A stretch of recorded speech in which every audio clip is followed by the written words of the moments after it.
I'm here on the job site with Dale, who's a framing contractor. Hey, good morning. Dale traded up to Geico Commercial Auto Insurance for all his business vehicles. We're here where he needs us most. Yep, they sure are. We make it easy for him to save on all his insurance needs, all in one place, with coverage that fits his business and bottom line. Oh, I shouldn't have looked down. It's all right. We're so far up here. Look at me. Take a deep breath. Oh, I'm good. So good. Get a commercial auto insurance quote today at geico.com and see how much you could save. Get more with Geico. Okay. Yeah. Lady wolf pack on a whole nother level. Savage as they come, gang of female rebel. We got the sharpest claws, we got the whitest teeth. We coming for your lunch, but we only bring the heat. Hey y'all, I'm Cassidy, the favorite daughter, obviously. And I'm Kim, her mom, her match, and the real reason she turned out halfway decent. Welcome to Mom's Favorite, the podcast where we laugh, vent, and overshare like it's our full-time job. Yeah. And we're coming straight to you from Austin, Texas, where the queso's hot, the opinions are hotter, and we don't sugarcoat a damn thing. Just think of us as Thelma and Louise, but only they're related and they have a podcast instead of a death wish. So go ahead and pour yourself something strong, maybe a margarita, get a little snack. Because here on Mom's Favorite, we got a lot to unpack.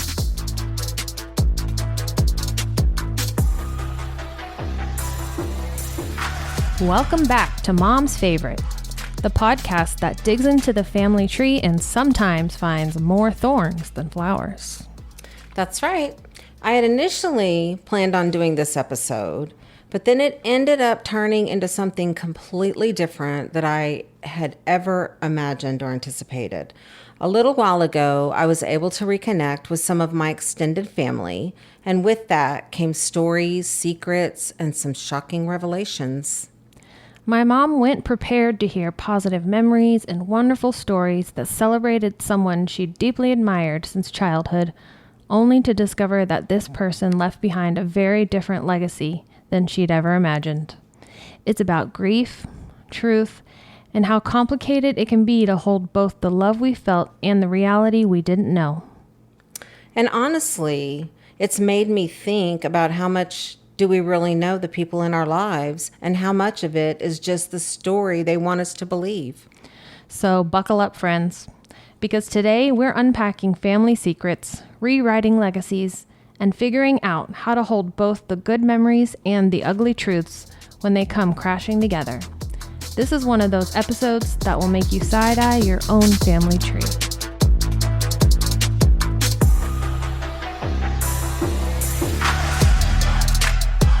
Okay, so Mom, tell me the story, because I don't think I even know, about how you connected to these family members.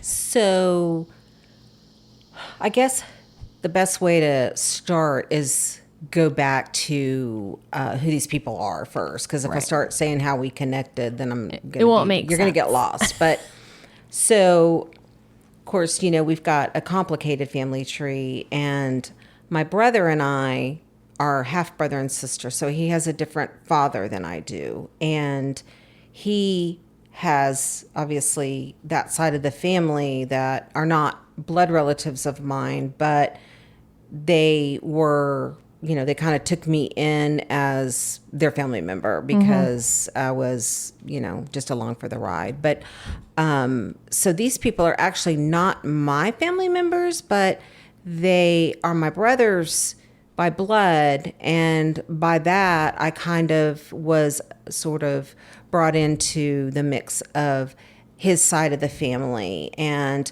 so he had a grandmother, and then he had, his dad had a sister, and then she had 3 children. And so there's like a mix of, these family members. And so we didn't really, my brother and I knew them when we were young.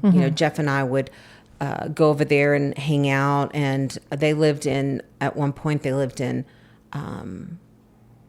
Austin, and they lived in Abilene, I want to say. They lived in Waco. And I think we went to several of those different places and visited and hung out. But I was so young. I was like 5 years old. Yeah. And so maybe not even 5. I think I was like maybe even younger than 5. So I had very fond memories of them being a big part of my life. They seemed to really love my brother and I, and they, especially my grandmother, I was extremely close to her. Oh, we called her Mimi, and she always treated me like I was her grandchild. Right, like her full As a matter of blooded. fact, to be honest with you, I think they treated me really a little bit even better than my brother, because you know Jeff, he had some struggles, and I think that some of those Yeah. things were things that they just could not overlook. And so anyway, we hung out. I can remember riding bikes and just family time, and they loved to cook. My grandmother and her daughter, they were like the best cooks, and I can just remember just couldn't wait to get over there to eat some of that Southern food. And so I did not really have much of a relationship with any of them past the age of, I would say, like 5 or 6 years old.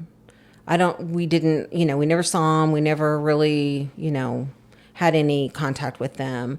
I would see my grandmother Mimi from time to time, but I would not be necessarily would see, the extended family and some Yeah. of the other people. But she would keep me up to date on what everybody was doing. So fast forward a number of years, couple of I happened to years. be sitting around just hanging out, and I get a text, and it said, "Is this Kimmy?" I'm like, oof. Who's asking? I don't know. I don't know if it is or not. And so I'm like, yes, it is. And it turns out that it's the cousins from my brother's family and my family, long lost cousins and aunt. And I'm like, whoa, okay, cool. So I wound up reconnecting with them. I wound up going and visiting. My aunt was in assisted living place. They were up in their 80s. And so I got to really just spend a couple of short visits with her. But I will tell you that there was nothing wrong with her brain. She was telling stories of things that happened when I was little. Yeah. And I mean, she could tell it. She was telling every story. And definitely the body was giving away, but the brain was totally intact. And it was really very, it was very nice to hear all the old stories and, Yeah. and some stories that I hadn't even heard. Yeah. Wait, so how did they get like in touch with you? Was it like It was on like 23andMe? Messenger. Oh, I think it okay. was on Messenger. Yeah, I think they found me on like social media or something, and Okay. they Interesting. messaged me. Just like out of the blue, or maybe they were thinking about you or something and You looked know, you I don't up. know. Or I really don't know what made them just. I think it was probably my aunt was like, I wonder whatever happened to that girl. Wonder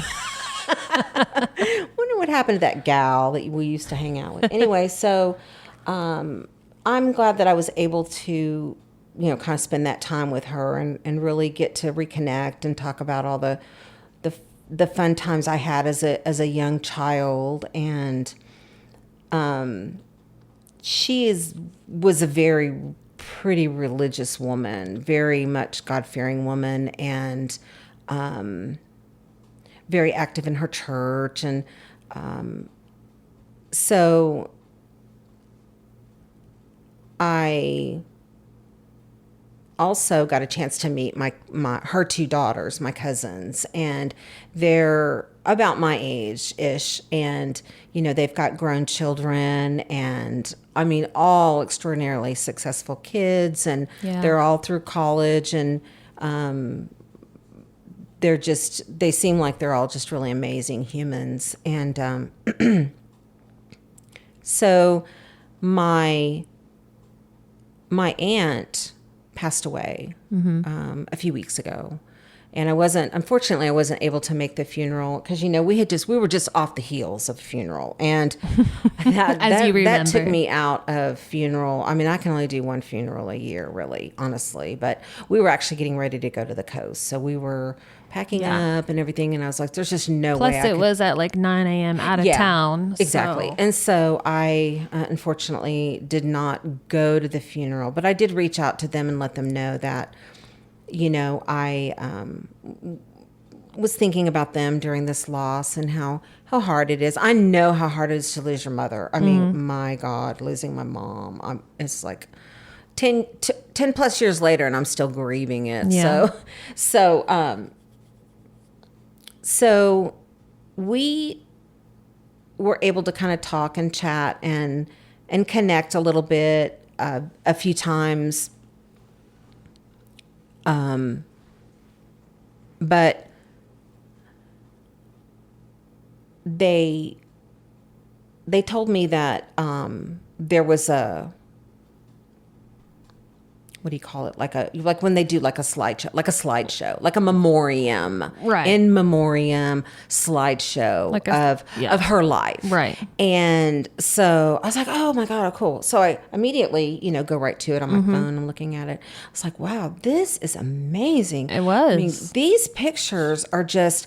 To have these old photos is just priceless. Yeah, to me. Rare to have so many good quality like photos from that time. Like Definitely. Cameras were not like in our back pocket.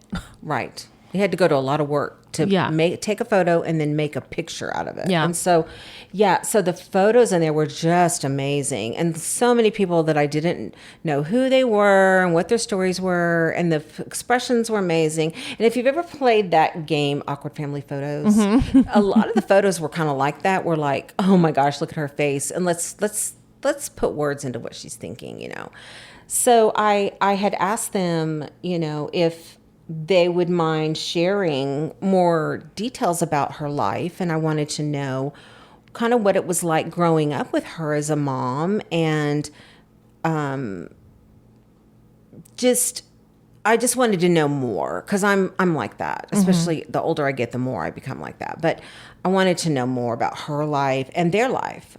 And so they graciously invited me to come to their lake house. Their lake house. And we hung out for the day and had a beautiful, beautiful lunch. And I'll just tell you, these ladies are just such top-notch quality, powerful, raised. One of them's raised 3, triplets. And I mean, I just cannot even say enough good things about, their accomplishments. But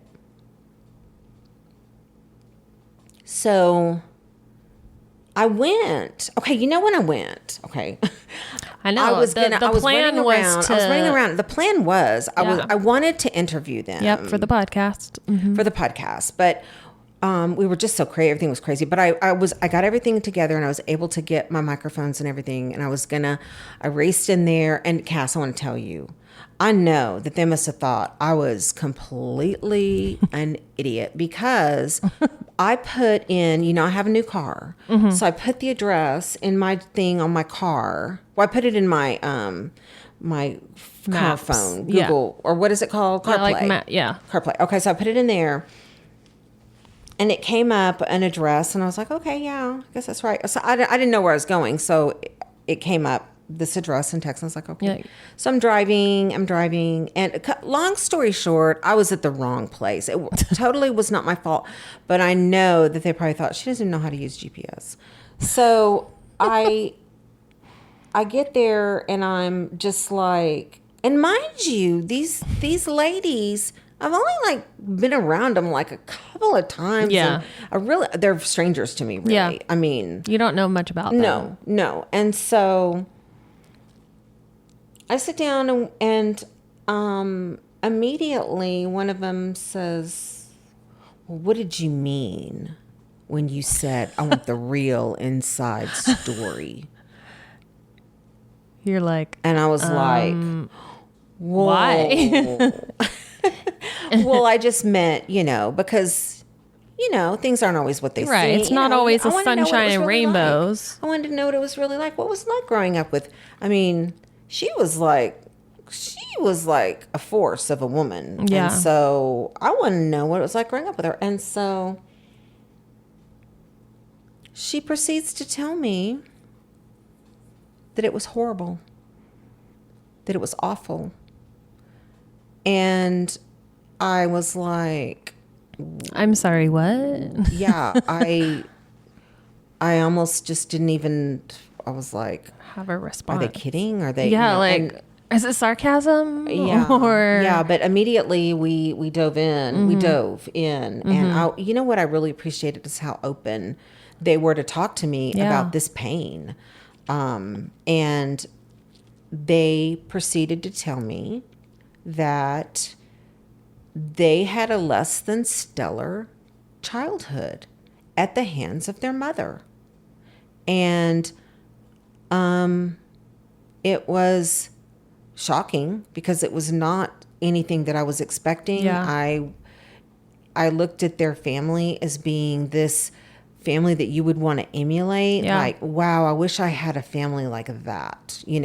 That's the kind of family that they had. And to find out that there was this pain going on, and it's generational trauma. Yeah.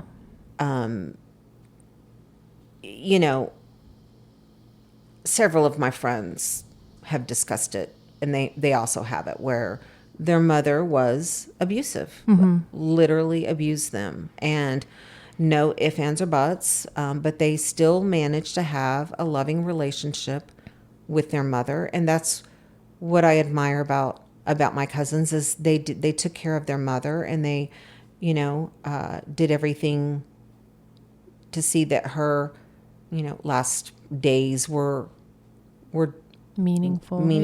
Yeah. But the things that I learned about my aunt were not anything at all what I knew of that woman. Yeah. Not at all. She was a completely different person in front of people. And it's just, it kind of hurts a little bit. I'm not trying to make this about me, because it is not about me. Right. Believe me, it is not. It hurt. You hurt for them. Oh my gosh, when they were talking and the tears, and I could just feel the pain. Yeah. And it's just got to be just such a traumatic thing to still, after all these years, to be dealing with it. Yeah. But it's just another case of, you really don't know what people are going through, and you don't know what people's lives are like behind closed doors. And I know back then things were way different than they are now. No, you kept your dirty laundry inside. Nobody talked about their dirty laundry on Facebook. Yeah. It just didn't happen. Yeah. You kept your crazy. You hid your crazy. And so yeah. Part of me a little bit, she was a very kind of a strict woman, and she had a very strict presence about her. I'm telling you, she kind of looked a little bit like George Washington. Yeah. She really did. And she had a look of just sternness. But honestly, she was never but anything but loving and kind and sweet, and just, I can't even Right. Imagine fathom her anyone being that other way. than this person that made the best cornbread I've ever eaten in a skillet. In the Yeah. oven in a skillet. I mean, I've been trying to replicate that cornbread for quite some time. But the nice thing is that we had a lovely lunch. We really did. And of all of the trauma that these lovely ladies have lived through, they're like amazing, resilient, wonderful people. And totally. Despite their upbringing. And yeah, that's amazing. yeah. And I imagine, like, I love that they were able to be so open because, like you said, y'all are not close. You know, you're pretty much a stranger to them. And it probably, I would imagine, definitely a level of, like, relief that now that she's gone and they can kind of feel like that burden is lifted and they can, like, share their trauma without, you know. I felt that. They were ready for some peace for everybody through the whole thing. And I think that they will have it now. And, you know, they can hopefully put a lot of that behind them and still have a great, you know, future and stuff. And it looks like they do. They have great families. And I mean, I'm hoping that, you know, they will, you know, still kind of want to hang out, or I love a buddy. I love a fun buddy. So, and they're Longhorn fans. So we're Longhorn fans too. We'll keep them.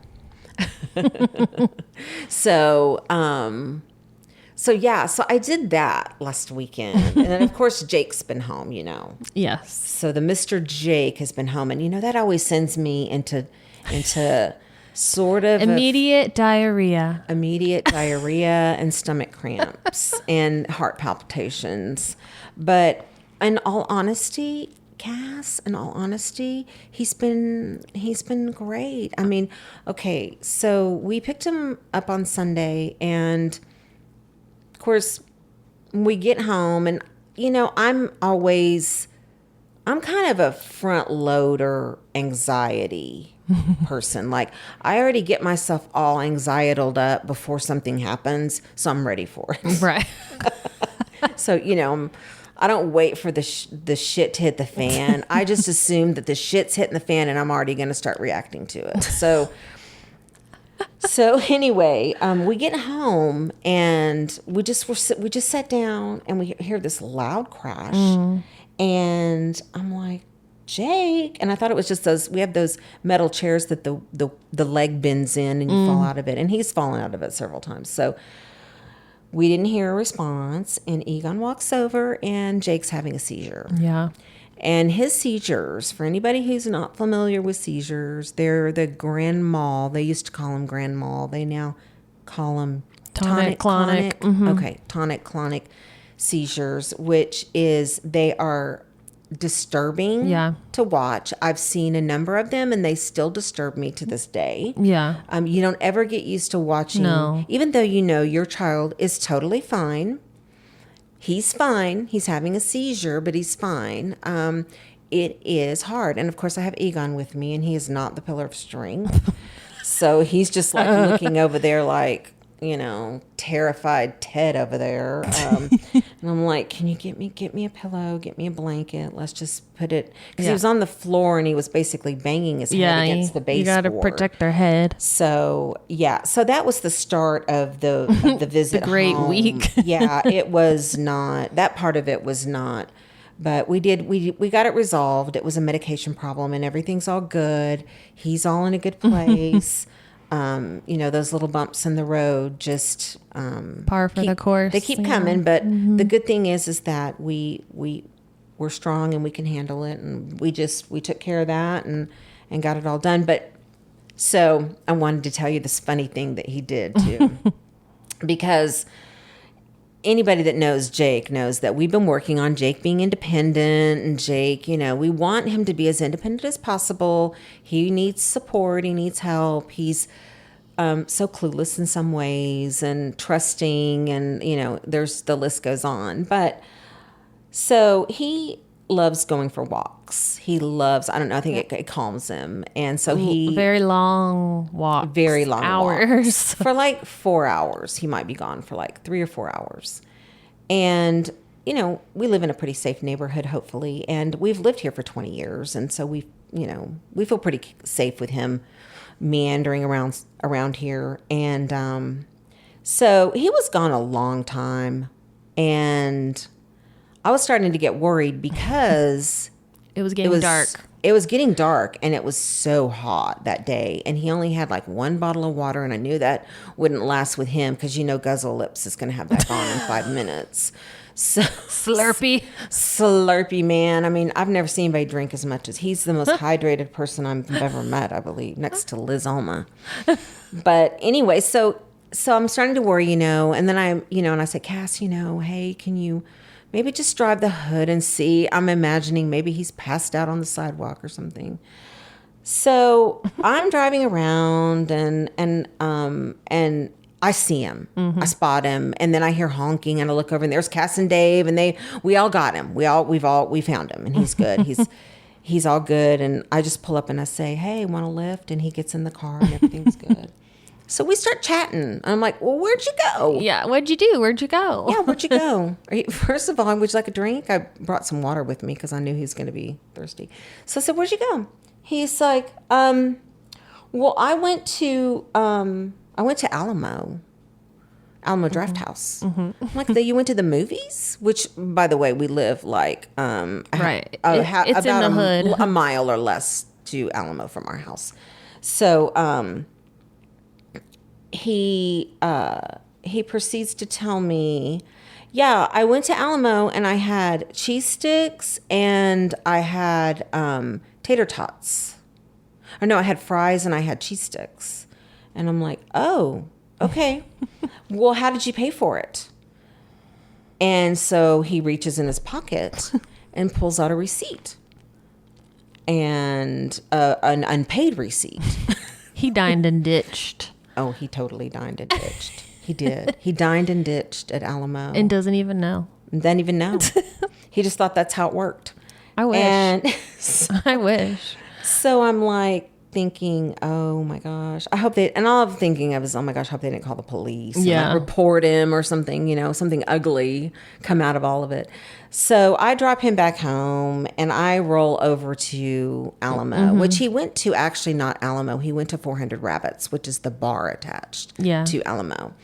And I went into the bar, nobody was in there. And I said, I think my son was in here and might have ordered some food and didn't pay for it. And they were like, yeah, he was in here. And yeah, we just figured he just, just forgot to pay and just took off. And we were totally fine with it, Aww. And actually he knew the bartender. He went to high school with the bartender, of course. Mm-hmm. And so they knew who he was, and they knew that he was obviously on the spectrum. And so they gave some grace, but I took care of his bill and everything. And it was just big shout out to Alamo Draft House. Yeah. For not overreacting and, calling in security and throwing him to the ground and slapping the cuffs on my sweet little autism boy who just is trying to see. He just wants some cheese sticks. He just wants to figure out how to do things, and he's trying to be an adult,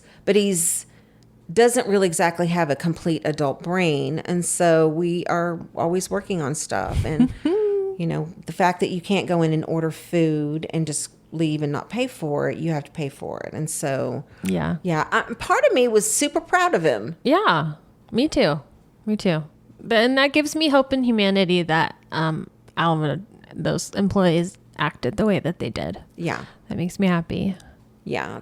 I have to say that every time we've been over there, he did get thrown out of there one time. But they do have that strict policy. No talking. And he was with Joseph, and he did get thrown out.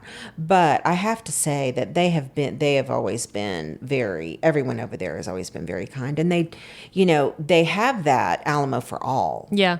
But, they used to call it Alamo for All. So he wants to go to the movies, and I take him to go see Superman, right? So we're going to go. I said, we got to go on Tuesday. Otherwise, they're going to throw you out of there because you cannot be quiet. You know, he cannot not talk. He has to be running that mouth all the time. And so we get to Alamo, and it's not called Alamo from All anymore. It's called Baby Day. Oh, yeah. It's called Baby Day. That's dumb. And I'm just Why'd they do thinking- that? I'm thinking Baby Day, Baby Day. Okay, well, okay. If anyone knows anything, babies and Jake, or babies and Spectrum, typically are not. They're not crazy about babies. Yeah. I don't know too many people on autism that really like babies, but Jake particularly is not real fond of a lot of baby crying. So we're in there, and these people start rolling in, these little couples, and it is actually very sweet. The little couples want to go and hang out at the day. They want to spend the day at the movies with each other. You don't have to get a sitter. You just throw your baby on, wear them to the theater. And if they fuss a little, you just kind of bounce them around, walk around. Yeah. It was cute. The only problem is of course I go into panic mode because I'm thinking, great, there's going to be Crying ass screaming babies. babies in here. And then there's Jake going to be, shut that baby up. Oh, I know. Be quiet. I can hear him say, he has told people to be quiet like that.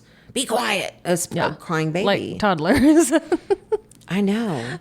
He's like that time when I took him to the haircut place and he said, be quiet. That 2-year-old that was just like his first haircut. And everybody in there was like, well, he just said what we were thinking. Yeah. I'm like, oh, I know, but the perils of autism.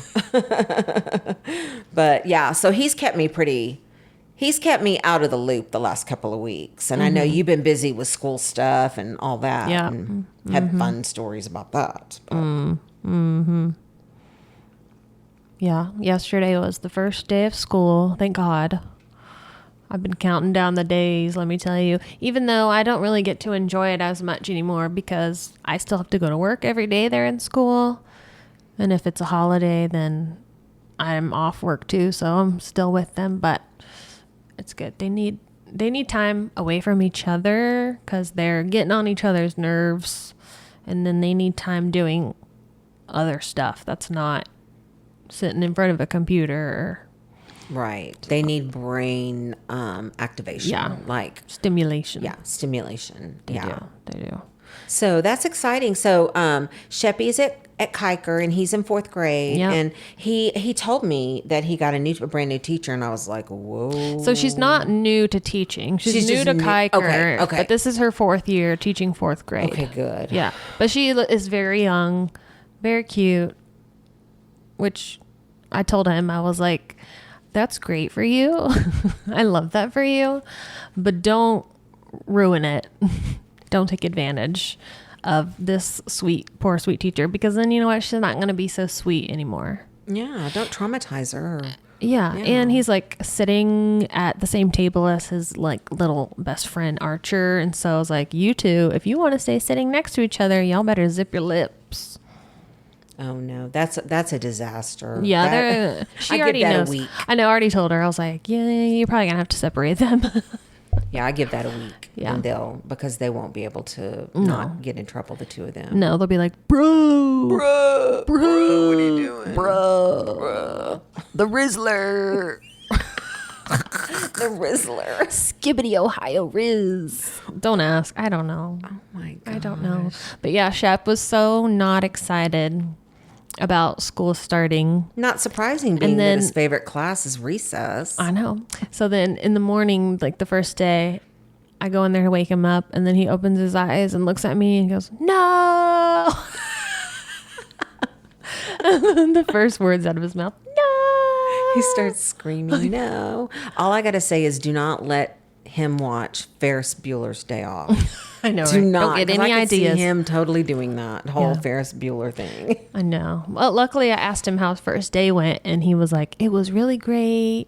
My teacher's so nice. I was like, see? And it was really cute that morning because he was like, I don't want to go. And Cannon was like, 4th grade was my favorite year. It was my best year in school so far. He was like trying to like hype him up. I was like, oh, I love when y'all are kind of nice to each other. And then what did Shep say? Well, you have diabetes. Diabetes. Well, he loves to throw around the diabetes insult. know. Like, okay. I know, right? No, he just ignored him. He was like, I don't care. Oh my God. I know, but it was real cute. Well, just tell him what I told you when you were little and you said, oh, high school. And I said, well, you better get used to it. You got a lot of years of it ahead of you. That's what I told him. And then he's like, said he wanted to be a doctor. I was like, well, you better start liking school. Yeah, I think he will. He's a kid, you know. Yeah. Of course, no, like you told me when I picked you up. Remember that time I picked you up from, I think you were at Bowie, and you got in the car, and I'm like, you know me, I'm always trying to be positive. And, Cass, how was your day? Did you like it? Do you like school? Do you love school? And you just look at me like, Mom, nobody likes school. Like, okay, well, I liked it. Okay. Put that on my headstone, okay? Nobody likes school. That's why it's called work. Oh, okay. Oh my gosh. And they really don't like it now because guess what? They can't take their cell phones. And this is a real problem at high school level for sure. I don't know how it's handled over at middle school, but high school, they're having, and not only that, they're not allowed to have their Apple Watches and their not their Chromebooks, but their MacBooks. A lot of them don't want to use those government issue Chromebooks that because they AISD suck. gives them. Yeah, they can't. Well, they said like they can have their phone in the school, but it has to be like in their locker all day. Like they can't look at it essentially. Okay. But a lot of parents, and I agree, don't like that because there's a lot of pew-pews, you know, like some school shootings going on.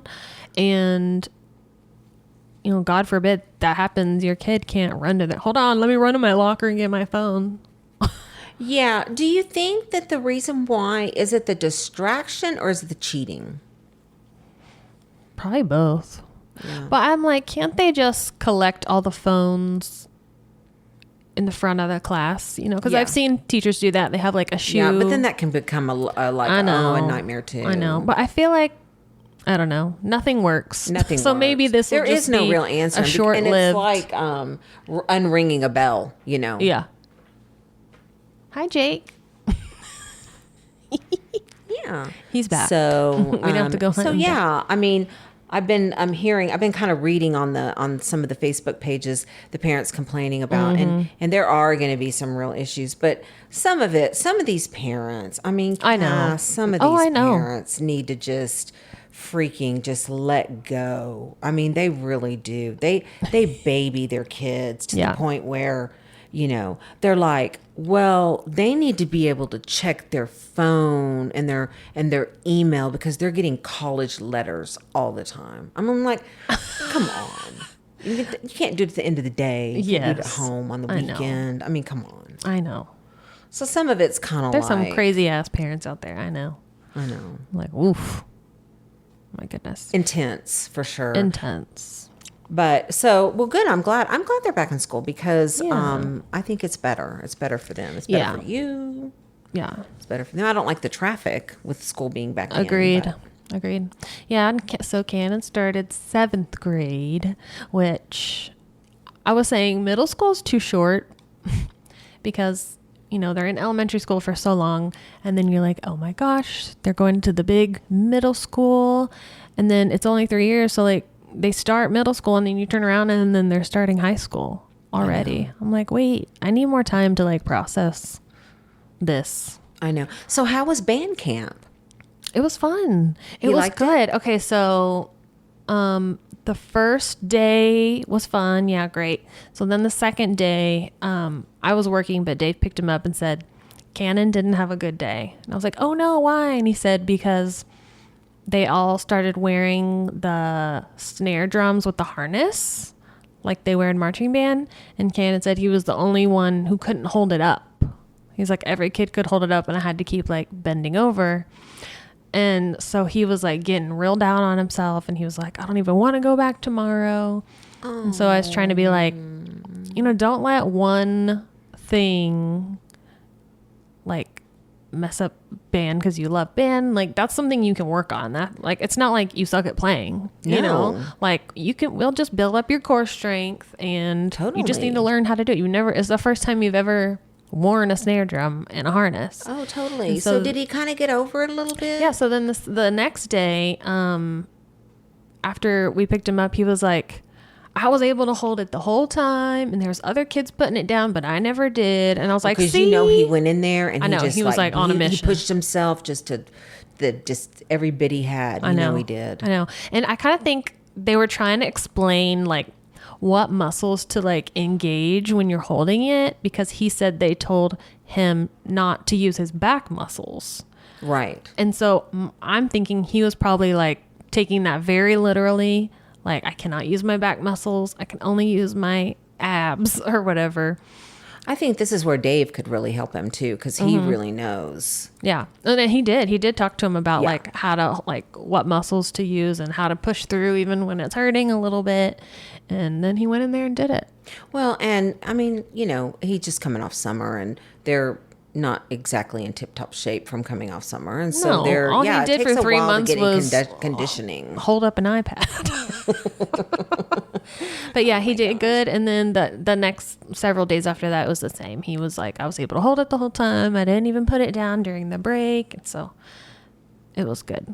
Oh, nice. It was good. Good. It was very cute. Sweet. Yeah. And then I went to drop him off the first day. Because I like to drop them off for the first day at least. Yeah. And we pulled up to the front and they had all the little cheerleaders lined up like a little tunnel, and they were like cheering everybody walking through. And so I pull up and he sees that and he looks at me, his face, and he's like, oh, great. He's just like this. He's like, oh, great. And then I watch him, he gets out, and then he's one of those kids, like he tries to like look cool, but then it has the opposite effect. He's trying. And I could see him walking and he was like bouncing, bebopping. Oh, I know. It was so cute. Oh, that's so cute. Okay. Hey, I love that he's doing it and he's trying. I know. And then, but he was so funny. He's just such an old man. Because I asked him how the day was. He's like, well, I want to make some changes. And I was like, what changes?